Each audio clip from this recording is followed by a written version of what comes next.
سلام سلامتی امان میں ہوں آپ کا میزبان صداقت حسین. آپ دیکھ رہے ہیں ایک ڈیجیٹل.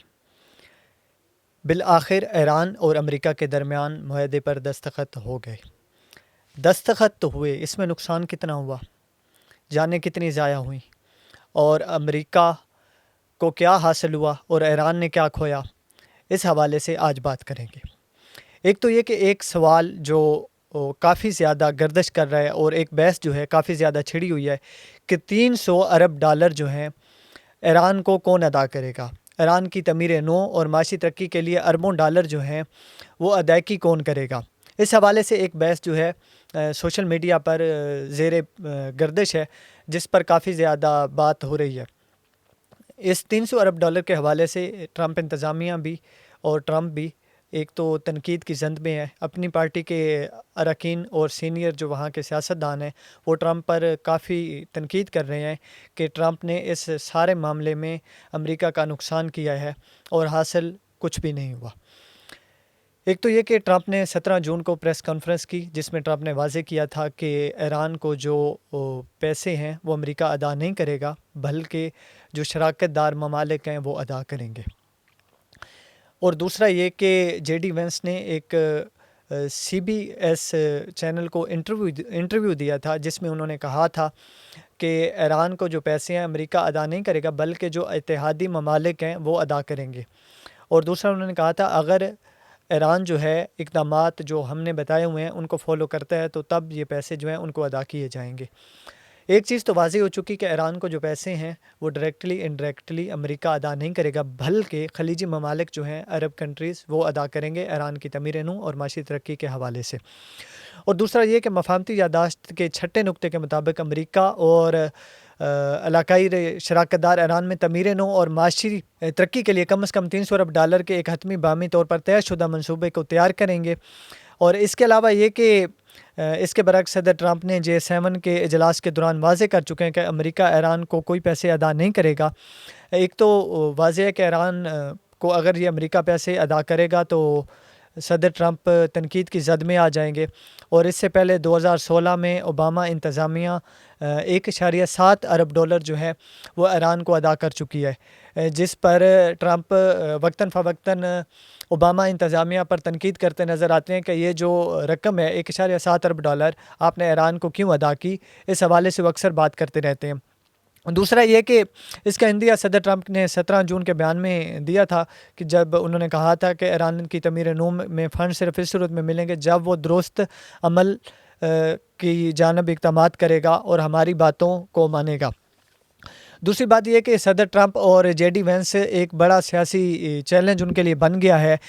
چند حلقوں کی جانب سے رقم کی ادائیگی سے متعلق شکوک و شبہات جو ہیں وہ ظاہر کیے جا رہے ہیں اور اس پر سوالات بھی اٹھائے جا رہے ہیں.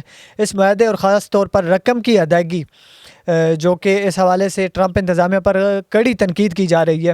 متعدد ریپبلکن رہنماؤں نے اس معاہدے پر شکوک و شبہات کا اظہار کیا، جبکہ ایک نمایاں ریپبلکن سینیٹر نے سخت تنقید کا نشانہ بناتے ہوئے ٹرمپ انتظامیہ کو ایران کو بہت زیادہ رعایت دے دی اور اس کے بدلے خاطر کا فائدہ کچھ بھی حاصل نہیں ہوا.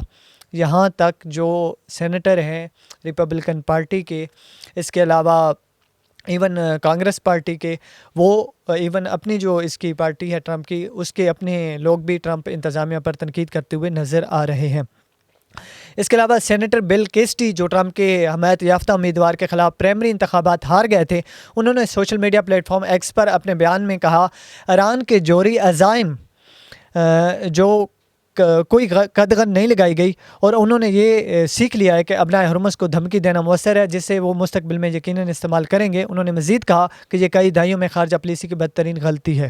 اب سوال یہ اٹھتا ہے کیا ان 300 ارب ڈالر کی ادائیگی جو ہے ایران کو ہو پائے گی اور خلیجی ممالک ادائیگی کریں گے؟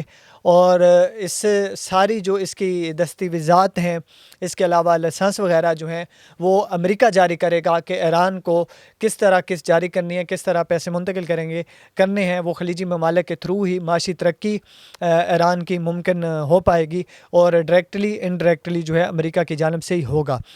لیکن یہ جنگ ایک بالخصوص اس کا سارا کریڈٹ جو ہے پاکستان کو جاتا ہے. کچھ وقت پہلے قطر نے بھی اس کاوش کو پاکستان کو سراہتے ہوئے شکریہ ادا کیا، اور ابھی کچھ وقت پہلے ہی وزیر اعظم شہباز شریف کی تقریباً ذرا کے مطابق مفاہمتی جو یادداشت ہے اس پر جو دستخط کیے گئے ہیں، اس کے بعد تقریباً 30 منٹ جو ہے صدر ایران کے پزشکیان کے ساتھ وزیر اعظم کی فون پہ بات ہوئی، جس میں انہوں نے ان کا شکریہ ادا کیا، ان کو مبارکباد دی، وہاں کی عوام کو مبارکباد دی، اور ایک خوش آئند عمل ہے جس کی وجہ سے ایران ایک ترقی کی راہ پر گامزن ہوگا، اور ایران جو ہے معاشی ترقی میں دوسرے ممالک کے ساتھ اب مل کے چلے گا۔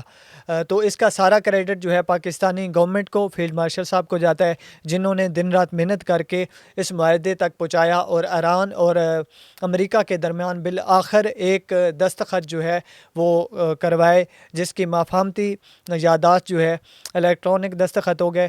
اس کے جو 14 نکات ہیں وہ ہیں کیا، جس کی بیس پر یہ معاہدہ جو ہے طے پایا ہے؟ ان 14 نکات میں کیا کیا ہے، اس کی تفصیل کیا ہے، اس کے اندر کیا ایسے پوائنٹس ہیں جو ابھی تک سامنے نہیں آئے، اس حوالے سے ہم بات کرنا چاہیں گے کہ وہ 14 نکات جن پر دستخط ہوئے ہیں ایران اور امریکہ کی جانب سے، اس حوالے سے ہم آج بات کریں گے۔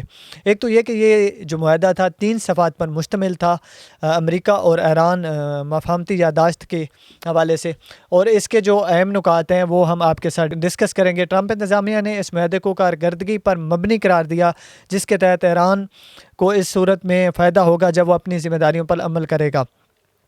دوسرا یہ کہ وہ فرانس کے شہر ایویان میں ہونے والے G7 سربراہی اجلاس میں شرکت کے لیے موجود تھے۔ 14 نکات پر مشتمل یہ معاہدہ، جس مفاہمتی یادداشت کہا جا رہا ہے، کے مطابق ایران کبھی بھی جوہری ہتھیار حاصل نہیں کرے گا، اور اس کے ساتھ ہی اس ملک کی تعمیر نو اور اقتصادی ترقی کے لیے ایران کو $300 ارب کے فنڈ کا بھی وعدہ کیا گیا ہے، اگرچہ امریکہ کے لیے اس میں حصہ ڈالنا ضروری نہیں ہے، کیونکہ یہ جو رقم ہے وہ خلیجی ممالک ادا کریں گے۔ معاہدے کے پہلے پیراگراف میں کہا گیا کہ امریکہ، ایران اور ان کے اتحادی تمام محاذوں پر فوجی کارروائیوں کے فوری اور مستقل خاتمے کا اعلان کریں گے، جن میں لبنان بھی شامل ہے۔ امریکی نقطہ نظر سے ٹرمپ کو اس بات پر تشویش رہی ہے کہ حزب اللہ کے خلاف اسرائیلی فوجی کارروائیاں ایران کے ساتھ طے پانے والے معاہدے کو متاثر کر سکتی ہیں۔